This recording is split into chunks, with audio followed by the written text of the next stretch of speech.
If I were to do a jewelry shoot, this is how I would do it. Hey, it's Anya and I'm a photographer and videographer. And in this video, I'm gonna go through 3 different styles of photo shoots that you can do with jewelry to not just make an ad, but make art. Number 1 being the studio shoot, number 2 outdoors, and number 3 a bit more wild and creative. I've even done a few jewelry shoots before, so I'm really excited to do this because I have so many ideas. So I would start by picking out a model who really represents your target audience. Having 2 could also look really cool, but 3 in my opinion would be too much. If you want to do a whole family photo shoot, that could be really fun, but again, jewelry is about the detail and it's very personal, so you really want to focus on the individual in my opinion. Jewelry is kind of like having a tattoo. All of my pieces that I'm wearing right now have so much meaning in them. This is aquamarine, something I've loved since a child, and it has dolphins on them as well, which really have a spiritual meaning in my opinion. Jewelry is incredible, and I really think showing that special connection with a piece and the sentimentality and the purpose and the meaning behind it, I really think is the key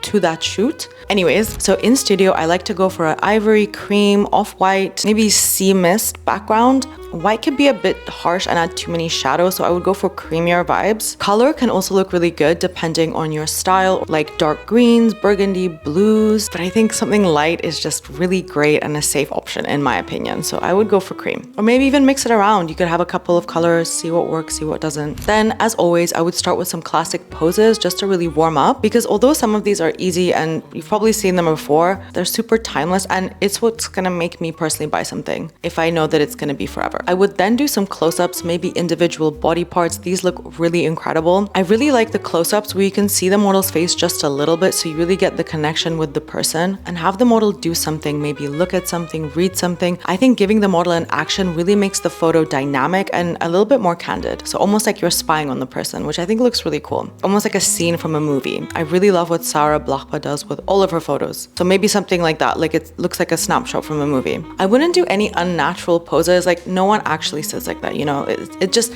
in my opinion, it just looks a bit off, although it is a cool photo. So if you're the photographer or the creative director behind this, I think it looks cool, but it's just not my style. I also wouldn't place the jewelry in places they normally wouldn't go. I get how it can look cool, and maybe a few shots like that could be a good like attention stopper, like a scroll stopper, because you're like, oh, this looks out of place. But I wouldn't get the earrings. I would kind of just scroll past anyways. And I know blurry photos doesn't really show off the product that much, but I really think it adds to the overall ambiance of the shoot, and it'd be quite cool to have in your general feed. So I would do some blurry, some motion photos, maybe laughing. Like some of these just look so cool. I really love it. I would also stay away from photos like these. Again, I think they look super cool, but they've been copied and pasted so many times over the years, it's kind of not really original anymore. I would do some wide shots. Like I know this can look a bit weird, but I think it looks quite cool. I like the single hands, like it just looks so elegant. Like through the blazer, that's so hot. I also love some of these still life examples, especially with a colored background, or even a plain white one looks really cool. And maybe even hanging the earrings or the pieces onto some of the leaves. I think that looks really cute. I really love this example, like through the hair, so you don't see the face, but you just see the piece. And I just love how it's this personal moment with the pieces, how sentimental and how sensual they make her feel. I would also stay away from like through the material photos, because again, they've been just overused so much. Whoever came up with this, I think is a genius, and I think it looks beautiful, but again, it's just been copied so many times. I would stay away from that. And I normally do like sunlight, but not when it comes to jewelry. I think it just distracts. It's just a bit much, and the shadows can be quite harsh, because unless your jewelry is super simple, I just think it distracts a bit much. Like there's just too much glitter. It's a bit much, that's what I'm saying. Again, I prefer a more minimalist vibe. However, if you can get the sun to be really even, or if you can edit out some of the shadows, sunlight can be cool, especially if you're outside. Speaking of which, when going outside, I really like adding green and leaves, maybe going into a park. Again, I would make the model and the jewelry the main focus, so I would make sure to use a lens where the background's really blurry. I really love some of these examples with the model like peeking through. These are some photos I took from Monet Creations in Bali with this beautiful model Ambaya. And if you have a more old money aesthetic, I really love like the through the car photos, and in the car, I really like that, like road trip, saying how the jewelry stays with you and gives you like a sense of home almost, and also just how like reliable they are. Oh my god, if you can go to a beach, I think that would look so beautiful, especially if there's a bit of wind. Honestly, wind during photo shoots can add so much rhythm to the overall image, so really try your best not to fight it, but actually work around and work with it. I love some of these examples. And again, getting the models to look into the horizon, really play with the jewelry, like maybe put them on, put them off, like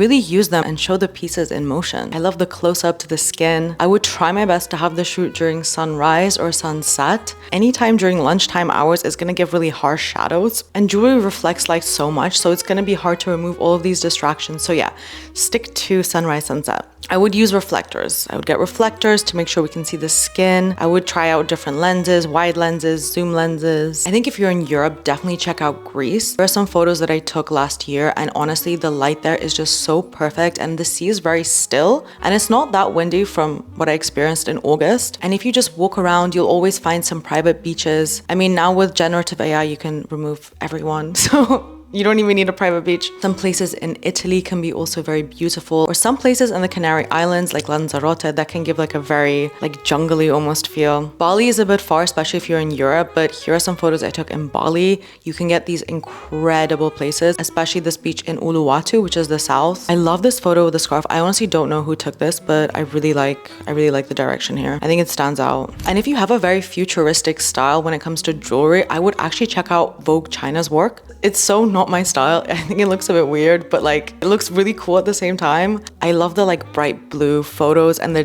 weird angles. I mean, this photo especially, I just love everything about it. Like the colors, the red. There's a lot going on, but it's also minimalist. It's so crisp as well. I also love using mirrors in photos. I think, again, it adds this like very sentimental and special touch. If you can get some animals in the shoot, that would be so cute. Oh my God, horses, like that would be so epic. I just love animals, all animals, like horses, dogs. I think it could make the shoot really fun. I don't know where you would get them though. I think that's hard. You kind of need to know someone with a pet, unless you have a budget, so you could rent out. Oh my God, elephants. How cool is this photo? Oh, that would be such a dream. If I were working with animals, I would probably work for free. I just love animals. Anyways, I hope this video added value to you. Please let me know what video I should do next. If you have a theme in mind, maybe wedding or animals, like I mentioned. Thank you for joining me. Don't forget to like and subscribe. I have to say it, sorry, like I want to get paid. And I look forward to seeing you in the next video.